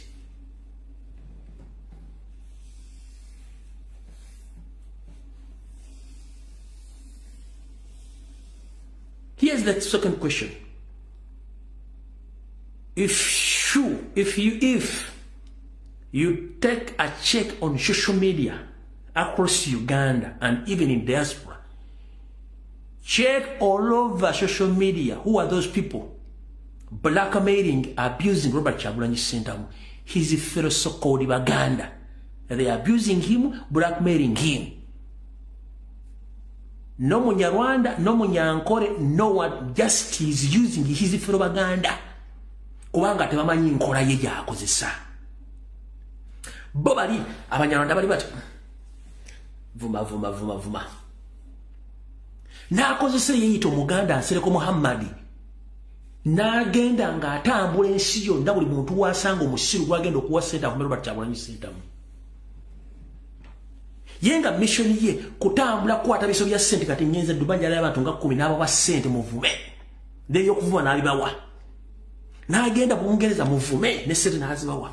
N'agenda mu America n'azibawa muvume. N'agenda Middle East n'agenda mu Uganda muvume nga yigwe muri mugwe. Bw'alaba kiganye ne batandika okuleetinga diversion ezaabwe kika zitya. Wagenzo olowooza nti diversion y'okuwasa egenda kuyamba. But let me inform the public. Embaga teyabadde embaga nti yadde ayagala capturing kuteekawo diversion tubere ku wiki nga twogera ku mbaga ye wiki kyaganye okukola. Omwami oyo abeera n'ebigendererwa bibiri okuwasa Nsereko Muhammad Banyereko Muhammad. One kigendero kisooka. Oyo omwami smart wire. Anoonya bakazi balina ssente. Enkola ye teyawukana baya Bongo ba Nigeria. Omunigeria ng'akwana omuwala mu Uganda asooka ayinza n'okuteeka mu $2, $3, $5, $10, n'okuwa $12. Naye ng'akimanyi oyinamu akasente. Kati bw'ayagala okusitula akutandikira mu mitwalo kati yensereko ye system ye gy'akozesa. Takwana bakazi baavu. Akwana abakazi nga amanyi balina ssente n'asooka bateekamu obusente obw'olusuluuju bw'amala n'abakowoola n'abakuŋŋaanya lumu. Ekyo kimu ku kigendera ki? Ekigendera ekyokubiri anoonya mpapula. Kubanga akimanyi essaawa bisobola okwabika e Uganda n'akwata obutuuza bwafunye ku mukazi n'afuluma n'afuluma ebweru w'eggwanga. Kati muli kwoyo gwe yawasiza yasimba bwakumeka. Mbadde mu kimanyi nti oyo omusajja alina yawasa ne muwala wa Mugabe era n'amuzaalamu n'omwana. Mbadde mu kimanyi. Mbadde mu kimanyi nti oyo omusajja alina ne muwala wa Mugabe gwe yawasa n'amuzaalamu n'omwana.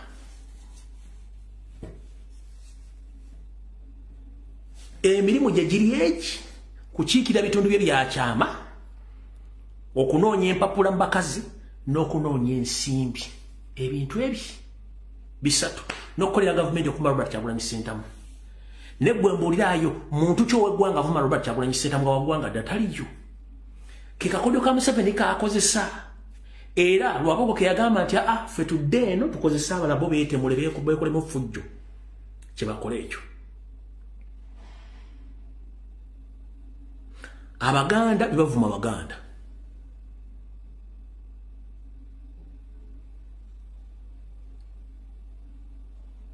Kubanga yamanyi amanyi wabala mapesa ge ku calculator one. Kansoke kunnyonnyola. Yamanya nti Baganda bafa mu Northern Uganda babadde mu leadership structure kumala ebbanga ddene. Kijja kumbeerera kizibu nnyo okufuga ng'abantu abakyalina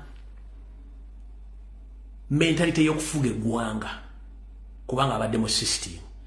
N'abatera ye kennyini n'abaterayo kkoni owuwe yennyini we koni n'asooka abasaddaaka n'abatamye n'emmundu n'abafuga n'abateekawo nga batamize emmundu. Akekaodyo ke yabakola. Abaganda bo abantu abalina okwogerera n'okuyamba Abaganda mu magi yagenda anyiga omukompa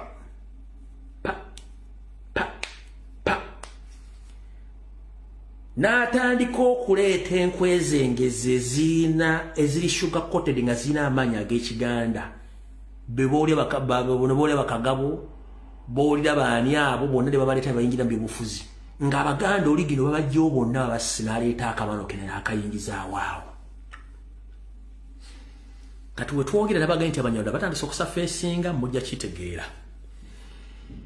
Constitution yakola mu 1995 yagamba nti ataddemu eggwanga ly'Abanyarwanda tia specifying Bahutu, Batusi, Batwati. He didn't specify 1995.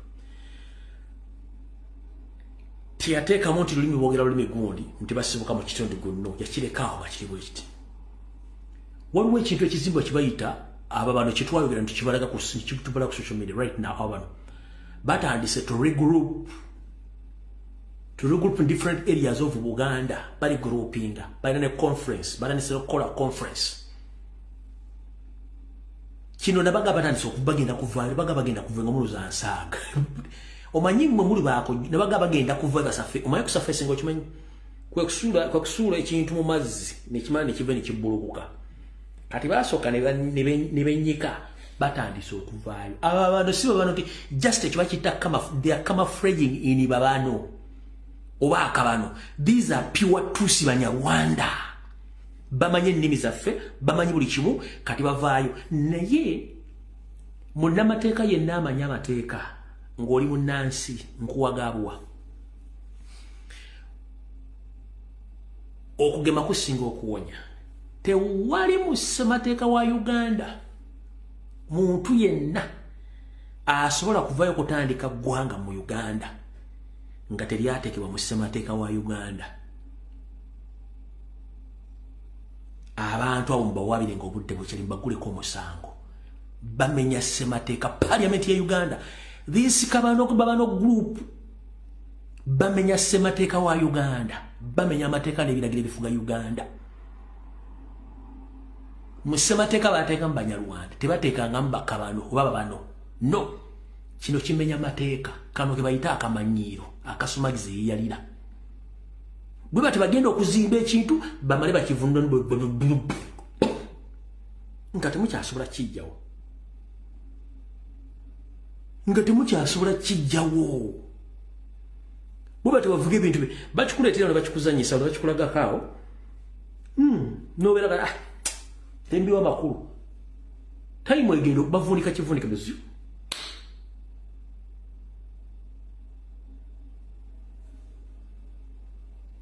ng'obudde bugenze bakitaddewo tekikyavaawo kigenzeewo so bannamateeka Parliament mwanguire ekintu ekyo in fact abantu abona balina kukwatibwa lwaki bakwatibwa bamenya ssemateeka w'eggwanga bammenya batya ssemateeka aga nti omuntu yenna azaalibwa mu Uganda abeera munna-Uganda and he or she must pay allegiance to the public of Uganda and he or she must follow the constitution of Uganda and all the laws kati olw'okugamba nti munyarwanda n'ava mbonyeraga nti kati mubano omunyarwanda ne bakola ne ssemateeka ne bamuteekawo that means that they are against the constitution of the Republic of Uganda basaana kukwata Rwanda is an independent country. If you feel that you're unstable and unsafe in Uganda or you're not safe in Uganda, Rwanda is built now on the taxpayers' money. Pack off your luggage and go back to your country. It's safe and more developed than Uganda. Muparking ebintu mudeyo mumetuma tumala kugundi mirembe. Taxi judde mudeke wamwe. Mujaga tribal. No, we are not tribal. Tubalaze nti bwozale mu Uganda bera munna Uganda tetukulinaako buzibu. You must pay the allegiance to the country. Nemwe mutulaga nti you want to become more special mu Uganda nga ate muganda muli bwana abanyala kinge ggwanga mwine eggwanga independent. Banna mateeka mwagasomera mu luddawa. Mukulu Julius akola ku Radio Simba. Julius akola ku Radio Simba kuyise emirundi ebiri. Nkusaba mu butongole program gy'oliko oba akusasula ssente okupromotinga akabano mu Uganda rather inform the public, otherwise tujja kutandikako nga nabo gisimufungize. Nchiddamu Julius akola ku Radio Simba Sabazondo. Stop your nonsense okupromotinga akabano mu Uganda unless nga nawe oli wa akabano.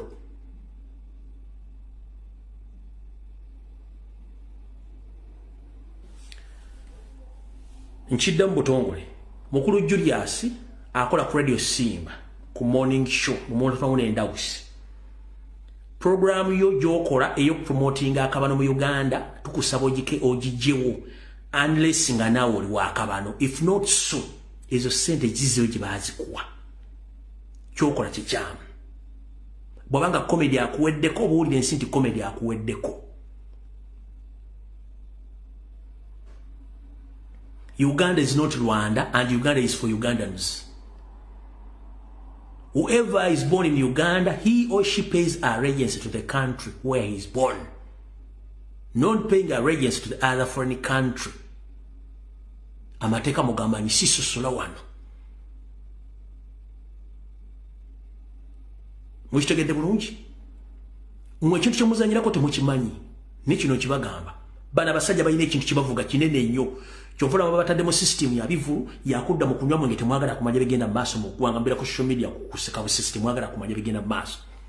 Mukulu Julius o promoting bi program bya kabano mu Uganda oba program akuwa sente okubi promoting muganda wange nkusaba n'obuwombeefu. Program zikomi bunambiro otherwise okujja nga nawe oli wa kabano kyojjo tuwulira.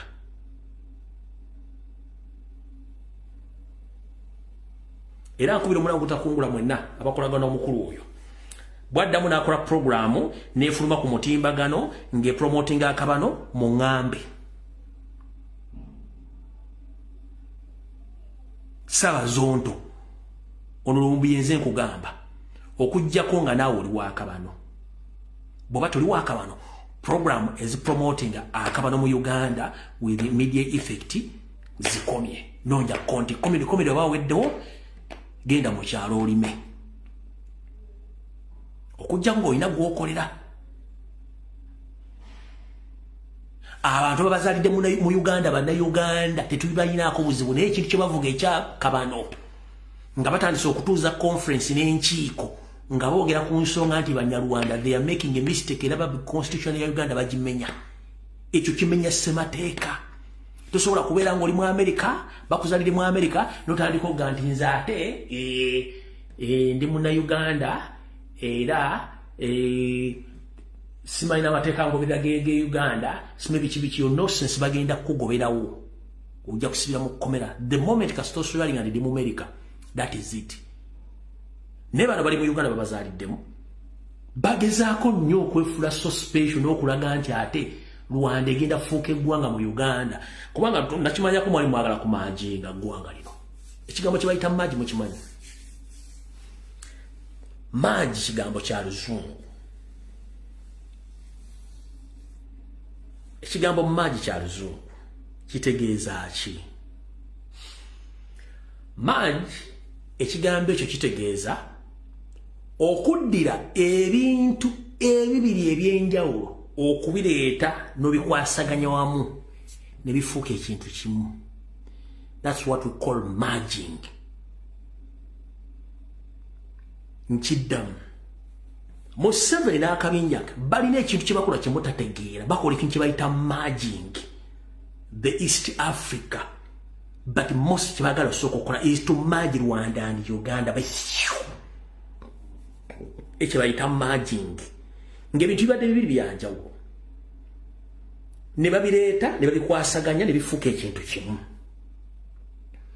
Yensonga lwaki bagezaako nnyo bo okusindika ekintu kya East Africa ogigaziya nga bwe bagyagala era ng'olenge gye bavuga mu East Africa ze territories zaabwe n'ensibuko yaabwe gye bava Eritrea, Ethiopia, Somalia, bagateko Kenya, Tanzania, Burundi, Rwanda, Uganda, Congo, Central African Republic.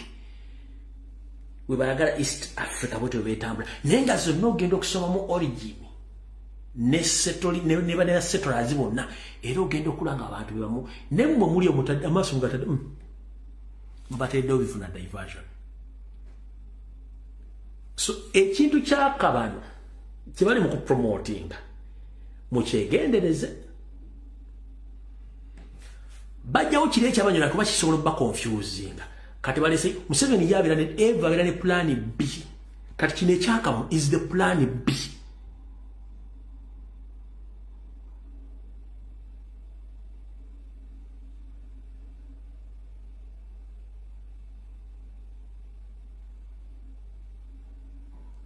Is the plan B to merge. Weewuunye batwala batya sereze Uganda zikole Rwanda okuzigende Congo kulima enguudo. Ze Rwanda enguudo zo bazikola ku ssente za Uganda. Kampala gikuwa dinade sivitade mu akayivuwa. Kampala gikuwa no katono. Kampala gikuwa no katono nnyo. Zino zenguudo eziri mu Uganda. Bano balunzi. batubidde n'amata gaabwe abo balonzi batubidde n'amata gaabwe n'emmotoka byabwe eyo mu nkoola kati kambalage capital city y'e Rwanda bwefaanana n'enguudo zaayo eyo capital city n'enguudo zaayo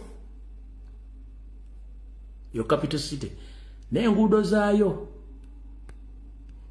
wanzizo kati onogola ba black ye chorus wa wakati wali bavugira wali wola ba wali linda wali wola ba wali babigere na wano wola bano ku green wana abantu babigere abadduka bavuga obugaali bubatambulira njagala ndetera luguudo lumu Kampala nga luliko njagala ndetera luguudo lumu Kampala nga lufaana bwe luti mu Uganda njagala ndetera luguudo lumu bwe luti ono black emotoka zitambulira egenda nedda eno watambule ba Buganda babigirira bakola jogging njalo nje luguudo bwetu mu Kampala mu Uganda lundetere bwerutu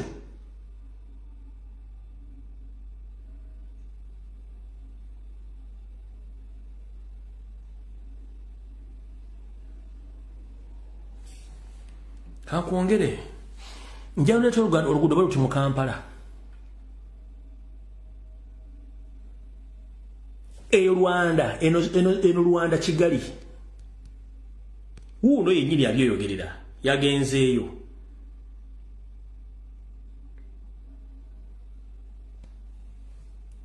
of Rwanda. Thank you Rwandans. Ulida. You've proved others that Africa can be better. Miss amazing work. It's unbelievable.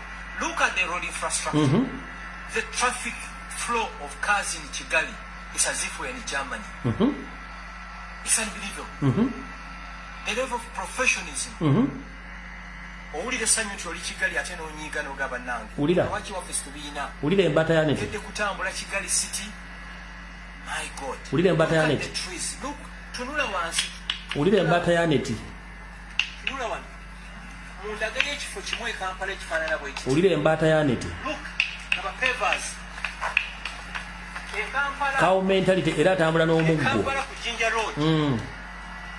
Otulina okutambuza ebigere aba boda boda twavugira. Look. Look at this pumpkin. Ulira.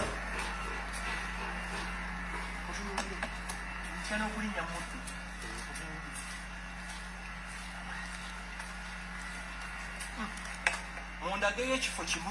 Ulira. E Kampala ekifaanana bwekiti. Again, God bless Rwanda, God bless President. Naye ng'ono alimu muhozi project ono yagenzeeko ewaabwe. Njala kubuuza gano ge mazima. Rwanda ina kyabugagga ki? Ina kyabugagga ki? Sente bazijja Uganda. Naye tunoli nabagambye eriyo view ekibuga Kampala ng'ogirabidde waggulu. Yonna ghetto. Kebere mapeera, kebere wakazausi, kiche gitufuula ghetto. Yenfufu ekube bizimbe negera ne ku mabaati waggulu. Nolaba nga mabaati gonna ga brown nga teiteyawo kanako na ghetto ze Kampala kati kyekyo. Naye mbalaze enguudo nabalaze buli kimu waffe gye bakola obuvuyo. Sente zonna nga bazikwata mu budget 50% zigenda Rwanda bakola bino. Nabagamba mwegendereze nnyo mu myezi mitono nnyo mugenda kulya nga batadde bannayuganda abanene mu government nga bagenda kubalifalinga Rwanda ogenda ofuna obujjanjabi. Specialized medication nga bafuna Rwanda Kigali nga wamwe tewali kimuliro. Bebano.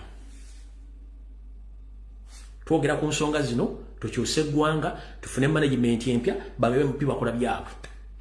Sigenda babusa nabagambye video egenda kubeera sawa mu n'ekitundu. Ndowooza probably video kanjikomyawo. Nenga mwenna mbasa buli omu tuve wano nga tubanja bannaffe ku mitimbagano egy'enjawulo. Kwata video z'okubanja ziteeke ku account yo ku Facebook ne ku TikTok.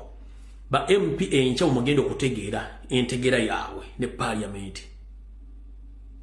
Kwata video Mchala Margaret Nanyonga akulamusiza munange. Ye yensi mutuli.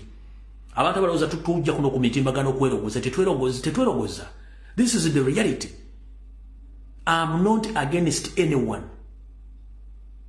but I'm talking the reality, which is sinnerable bintu kyolabirako n'amaaso go.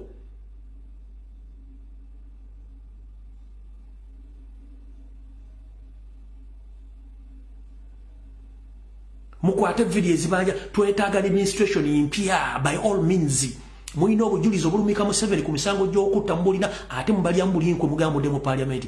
Lebodda mu Parliament, it is nothing you gain from that. Anonya legalite ya nga muri mu Parliament ayise buli kyagala ekyobusiru. So you better stay out of the Parliament kubata sobola bago bamusigale weeru. Naye encha yedidde ere munaakole byekisirunga byogedde nja kujja onakulwenkira ku sawa 2 mbyogere. Report yenye gye bagenda okusoma gye nje kukwatamu nebisigadde nja bibagamba. Era kati ntumye drone zange buli kintu kyonna kiteesebwa olwaleero enkye emisana mpaka ne banaasoma ebiwandiiko ebyo mbalinze mbatadde mugenda kuwulira.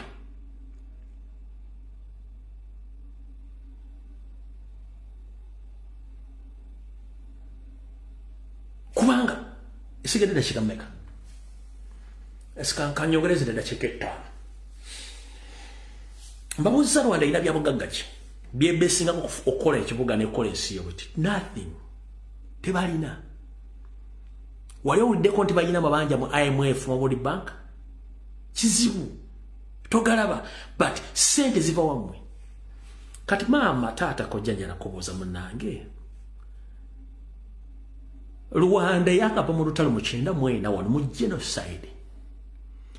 Ensi y'okusetulinga okuva mu genocide okuva mu ekikanga bwe kyali kino gitwalira emyaka nga 10 plus. But dira katika nsoke enkulage ukakwatira wano embazi so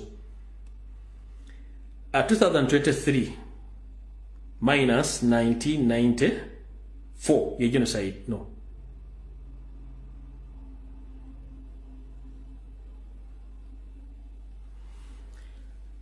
bokwata 2023 n'otola ko 1994 giri emyaka 29 kati giri emyaka 29 otoloke emyaka 10 egy'okusetulinga okuva mu genocide ne Twameri ekivundu okunoonyereza bangi emyaka 10 wasigala emyaka 19 19 years nkulaze Rwanda bwefaana within the period of 19 years Rwanda bwefaanana.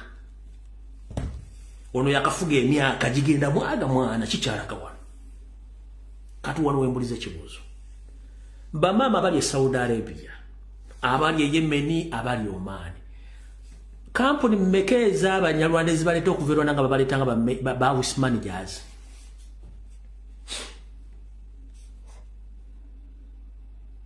Nze mbuuza. Bamama ba housemaids bakadama bali mu Saudi Arabia. Nabali Dubai bali mu malls aba njala babuuza kampuni mmekaze muli anga ziri tabanyolanda okuba ekyeyo e Saudi Arabia, Oman, Dubai, simanyi Salija, simanyi bichi kampuni mmekeza abanyarwanda. Neno sange mbata yaniti eri ku social media evuma Kyagulanyi ne mubuuze ensi eyava mu genocide mu 1994 is more developed than a country which has been independent since 1962. But the problem is changing power. Peacefully chechiganye tuyiwa musayi. Ngera kubuuza kampuni mmekezi leta abanyarwanda okuba ekyeyo. E Saudi Arabia bameka. E Dubai mmeka. Oman mmeka. E Dubai mmeka. Abu Dhabi mmeka. Ziri down. They are using your taxpayers' money to satisfy their economy and to develop their country. Gwene bako sindika ogende mu buwangangu sove mu nsiyo. Nomula ku TikTok. Kyagulanyi. Namabere gamutonya avuma Kyagulanyi.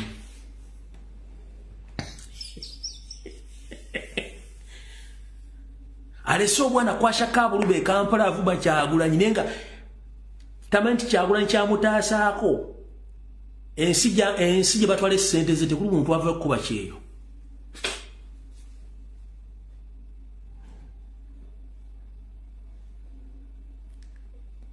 No, this is the reality. Njala tubyogere. Nyongere dakika 10. Njala tubyogere.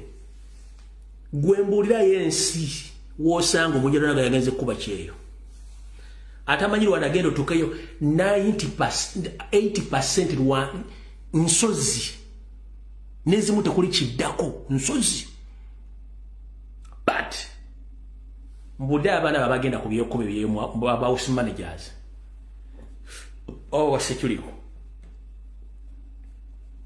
where are they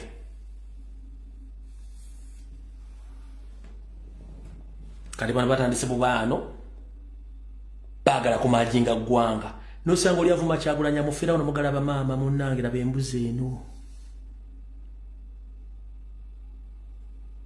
nkubuziza gwenye bavuma Kyagulanya abanyarwanda bambeka bali Saudi Arabia bakolo bwayaya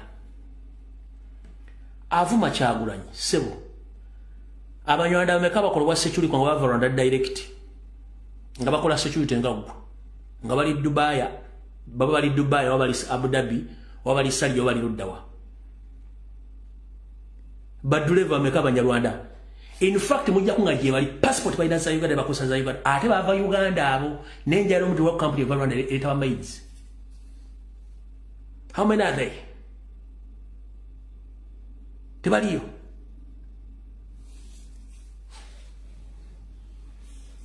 Lula buliga avuma Kyagulanya mufirako nenga ne kyavuma tasobola kitegeera. Kulinde sulwa sankula musizaako. Tasobola kitegeera. Nkubuuziza simple question nkubuuza gwe security guard avuma Kyagulanya le Dubai avuga taxi abanyarwanda meka avuga taxi Dubai bali mu UAE nga bava direct Rwanda bameka how many are they nkubuuza gwe Kadama avuma Kyagulanya abanyarwanda bameka bakulu wa made e Saudi Arabia waina passport zero bava Rwanda how many are they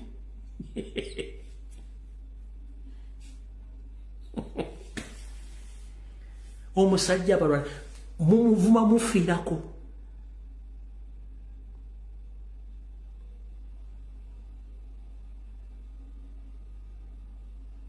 mumanye emirimu abanyarwanda gye bakola babateeka mu system batendeka ne basomesa obusawo ne basomesa obwambega ne basomesa bintu bingi nnyo nga bali well trained ne bagenda mu America ne bagenda bakola mu UN ne bagenda bakola mu bitongole benjawulo across the world yebinene so si wa made. What happened to Uganda? Ye level Museveni kwa batadde muganya okugera tubagamba tulwalemu ate sime Kyagulanya muli ku muvuma wachi era njagala ondageyo abanyarwanda 10 ku social media nga beerwanda bavuma Kyagulanya obaka abanyarwanda batano bali ku social media bavuma Kyagulanya mu Rwanda batano we batibuka lwaki bakozesa gwo Muganda lwaki bakozesa gwo ine linye Uganda lwaki bakozesa gwo yogero Uganda uvume Kyagulanya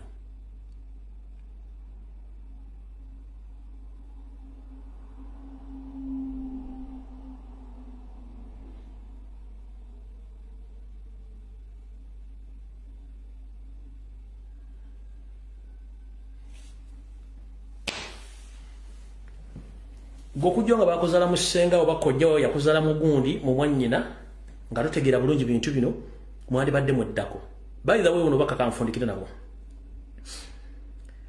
ngenda kusaba gwo mwana yenna okwate simu ya buyonjo nga bakusasula okuvuma Kyagulanya ekintu kyokola kikyamu ojja kisasulira obulamu bwo bwonna kuba video gyokola tevaayo esigalayo Fesazi labalwanyisa government tuli mbulabe bw'amaanyi nnyo naye mmwe singa ensi ekyuka muli mbulabe butamagambika nkiddamu Lumbuye n'abalala bakola video zino okulwanyisa Museveni tuli mbulabe obw'ekika ekyawaggulu kubanga Museveni akyaliko ne Museveni bw'anaavaako nja kubeera musanyufu ate nga ndi w'amaanyi ne gwe gavumenti bw'ekyuka ojja kubeero ojja kubulwako ne woonyo otuzzi nga ne maama waako kyokkusemberera nga ne commentaries kyokwogerako wadde erinnya ly'odumensioninga kwata minzaani yo gyeteeke muti maaso bakuwa emitwalo 5 of Kyagulanya eggwanga naye singa gavumenti ekyuka olwaleero abantu ogenda batululira otya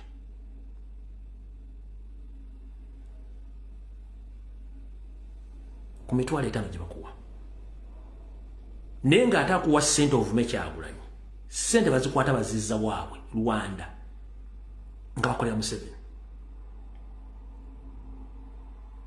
ojja kukyayibwa obulwere okonyonywa amazzi nga nze gobadde okalakata ne Kyagulanyi tuli mu good life ensi tumanye tweyagaza kuba tugirwaniridde nga gwate onoonya wakudduka kufulumira kubanga tojja kujjamu n'ennyoka ajja kwegaana eri eggwanga liryo ensonga zitwogerako zikwatako wandibadde toli Saudi wandibadde toli Dubai wandibadde toli Oman wandibadde toli Yemen abantu wandibadde tebali mu America nga baziwabo okwaboobwe naye ensonga zikwatako mwe in fact tuyamba mmwe tetulina muntu mulala gwe tuyamba naye bamunesudego nanze babulidde Goto suida Museveni agenda kubeera ko forever tomanyi kuba ne nchatamanyi wali essa kirikola ekibalo ojja kunoonya wonyo otuzinga tolabawo ojja kunoonya wonyo otuzinga tolabawo nkuwadde ekyokulaba ko gunoonya abanyola baka bakuba ekyeyo koza tebali yewana tebali ye Rwanda luwachi mwe bafulumya Mukaba bankumire tujja sikano na kulona mweraba